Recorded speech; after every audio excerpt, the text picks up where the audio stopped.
Hello दोस्तों, मैं पूनम शाह उम्मीद क्लासेस के यूट्यूब चैनल पे आप सभी का स्वागत करती हूँ। आज का जो टॉपिक है बहुत इम्पोर्टेंट है हमारे लिए कि सीआरपीसी क्यों बनी, क्या इसका उद्देश्य था। इंटरव्यू में पूछे जाने वाला ये प्रश्न है। जो भी जुडिशियल एग्जाम्स की तैयारी कर रहे हैं उनको ये प्रश्न पूछा जाता है कि सीआरपीसी क्यों बनी, इसका उद्देश्य क्या था, इसका ऑब्जेक्ट क्या था। तो दोस्तों, आज के इस वीडियो में मैं इसके ऑब्जेक्टिव्स बताने वाली हूँ और सीआरपीसी कैसा लॉ है ये भी पूछा जाता है। तो सीआरपीसी एक प्रोसीजरल लॉ है। इसकी मैंने पूरी जो हिस्ट्री है उस पर भी मेरा वीडियो मेरे चैनल पे अवेलेबल है, आप उसे भी देखिए तो आपको जो सीआरपीसी की हिस्ट्री है वो भी पता चल जाएगी और आज जो ऑब्जेक्टिव है वो भी आपको पता चल जाएंगे, जो आपके लिए बहुत ही ज़्यादा इम्पॉर्टेंट है। तो चलिए, ऑब्जेक्टिव क्या है। तो सबसे पहला जो ऑब्जेक्टिव है सीआरपीसी का वो है to provide an opportunity for a fair trial to the accused person according to principle of natural justice. Principle of natural justice, तो प्रिंसिपल ऑफ नेचुरल जस्टिस यानी कि ये किसको बढ़ावा देता है? प्राकृतिक न्याय के सिद्धांत को बढ़ावा देता है। प्राकृतिक न्याय के सिद्धांत के अनुसार निष्पक्ष विचारण के लिए अभियुक्त को अवसर ये प्रदान करता है। यानी कि हमारी जो सीआरपीसी है, हमारी जो विधि है, वो अभियुक्त को निर्दोष मान के चलती है और उसके लिए भी क्या करती है? फेयर ट्रायल, यानी कि फेयर ट्रायल के लिए उसे अवसर प्रदान करती है, अपॉर्चुनिटी देती है कि वो भी अपना पक्ष रख सके, अपने आप को वो साबित कर सके। दूसरा जो ऑब्जेक्टिव है वो है आपका to ensure fair trial for both the accused and the victim without curtailing anyone's right. यानी कि अभियुक्त और जो पीड़ित व्यक्ति है उसके लिए निष्पक्ष विचारण सुनिश्चित करना। निष्पक्ष विचारण सुनिश्चित करना दोनों ही पक्षों के लिए। पहले वाले में तो नेचुरल सिद्धांत की बात कर रहा है, नेचुरल जस्टिस के सिद्धांत की बात कर रहा है, प्राकृतिक न्याय की बात कर रहा है। दूसरे में ये कह रहा है कि विक्टिम भी अपना पक्ष साबित करेगा, अक्यूज्ड भी अपना पक्ष साबित करेगा और इस तरह से करेंगे कि दोनों के ही राइट्स का हनन नहीं होगा, दोनों के ही अधिकारों का हनन नहीं होगा।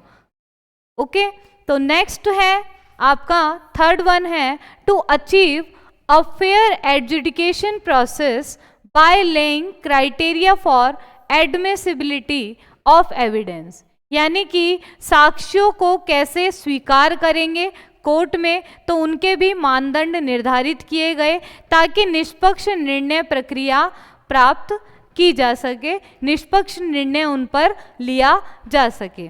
तो ऐसे भी क्राइटेरिया बनाए गए कि एविडेंस कौन से तो लेने हैं, कौन से नहीं लेने हैं, कौन से रेलेवेंट है, कौन सा इररेलेवेंट है। दोस्तों, ये हमारे भारतीय साक्ष्य अधिनियम में दिया हुआ है कि किस एविडेंस को तो कोर्ट मानेगा और किसको नहीं मानेगा। नेक्स्ट देखिए, फोर्थ नंबर का जो ऑब्जेक्टिव है वेरी वेरी इंपॉर्टेंट है कि देखिए, जब आप पे कोई भी मुकदमा होता है तो उसमें आपकी अटेंडेंस की ज़रूरत है या आप विटनेस है, तो कोर्ट आपको बुलावा भेजेगा। तो to ensure the attendance of the any person, कोई भी पर्सन जो मामले से जुड़ा हुआ है with the various available measures, अब उसको बुलाना है। अब वो आ नहीं रहा है, उसको बोल रहे हैं भाई तू आ जा, वो नहीं आ रहा, तो नहीं आता तो कोर्ट के पास क्या क्या उपचार है। तो पहला जो है वो है समन वो भेजेगा। प्रोसेसेस जो है कंपेल करने के लिए, उसको बुलाने के लिए समन भेजेगा, समन नहीं तो फिर वारंट भेजेगा। अब वारंट से भी नहीं आ रहा तो उसकी जो प्रॉपर्टी है उसको अटैच कर लेगा और फिर उद्घोषणा कर देगा उसके खिलाफ में कि ये व्यक्ति फरार है। तो किसी भी मामले से संबंधित किसी भी व्यक्ति की उपस्थिति विभिन्न उपलब्ध उपायों से सुनिश्चित की जा सकती है। उसको समन भेजकर, वारंट भेजकर, उसकी संपत्ति को कुर्क करके या फिर उद्घोषणा करके, प्रोक्लेमेशन करके। तो दोस्तों वेरी वेरी इंपॉर्टेंट है, ये सीआरपीसी में चैप्टर नंबर 6 और 7 में दिया हुआ है कि उसकी अपीयरेंस को कैसे कंपेल किया जा सके, उसे कंपेल कैसे किया जा सके, उसे विवश कैसे किया जा सके। नेक्स्ट जो है आपका नेक्स्ट है to prevent delaying the investigation और ट्रायल प्रोसेसेस, अन्वेषण और विचारण की प्रक्रिया में देरी को रोकना, ये इसका उद्देश्य है सीआरपीसी का। अन्वेषण कौन करता है? अन्वेषण करता है पुलिस वाला। इन्वेस्टिगेशन कौन करता है?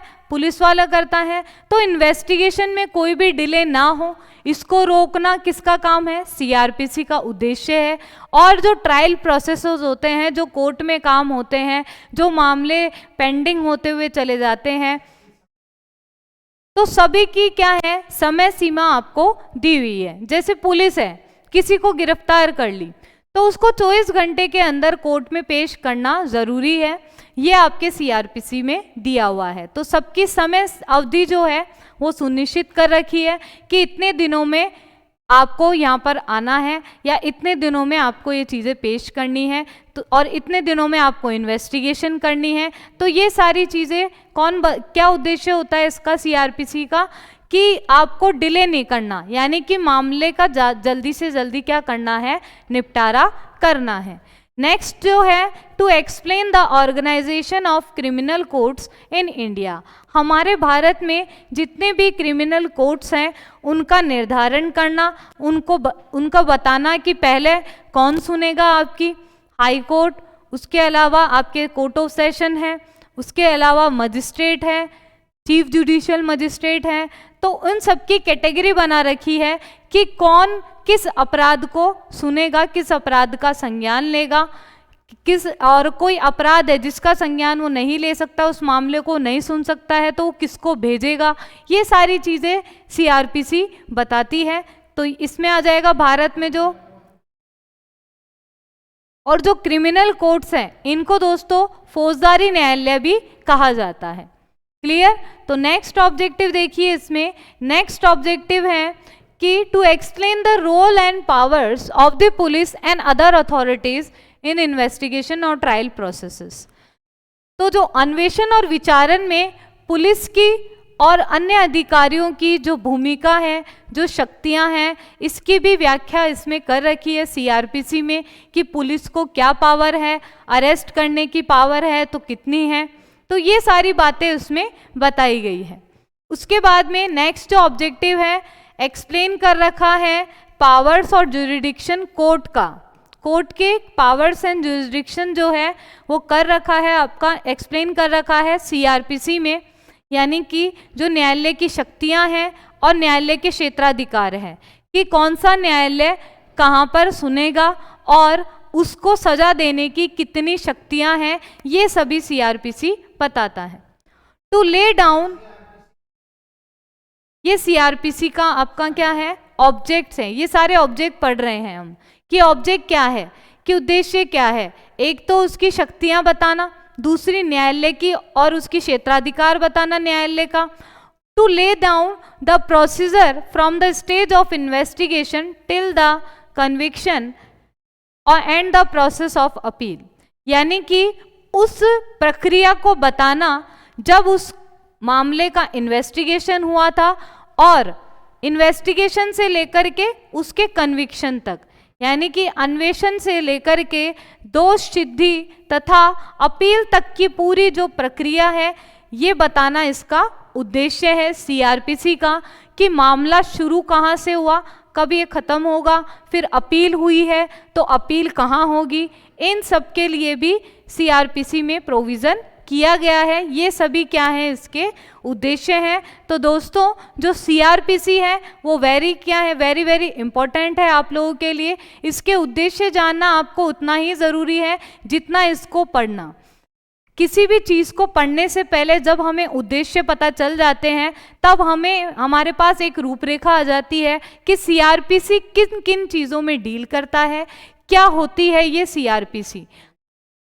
मेनली अब जैसे मैं बात करूं इसमें कि सीआरपीसी का जो मेन मकसद है वो क्या है, पहली बात तो जो सीआरपीसी है वो एक प्रोसीजरल लॉ है, एक प्रोसीजरल लॉ है जो कि 3 चीज़ों में डील करता है कि इन्वेस्टिगेशन कैसे हो और उस इंक्वायरी कैसे हो और ट्रायल कैसे हो, इन 3 चीज़ों के बारे में बताता है। इसके अलावा इसमें शेड्यूल दिए हुए हैं, 2 शेड्यूल आपको दिए हुए हैं, एक में फॉर्म्स दिए हुए हैं और एक में आपको दिया हुआ है कि ऑफेंस कौन कौन से हैं और ऑफेंस किस कैटेगरी के हैं, बेलेबल है, नॉन बेलेबल है, कॉग्निजेबल है, नॉन कॉग्निजेबल है, कौन सा कोर्ट किस ऑफेंस को सुनेगा, ये सभी उस टेबल में दिया हुआ है। तो दोस्तों सीआरपीसी के ऑब्जेक्ट जानकर आपको कैसा लगा आप कमेंट करके बताइए। और नेक्स्ट जो क्लासेस हैं उसमें मैं आपको बताऊंगी कि सीआरपीसी की ज़रूरत क्यों पड़ी, सीआरपीसी को आप कैसे स्टार्ट करें,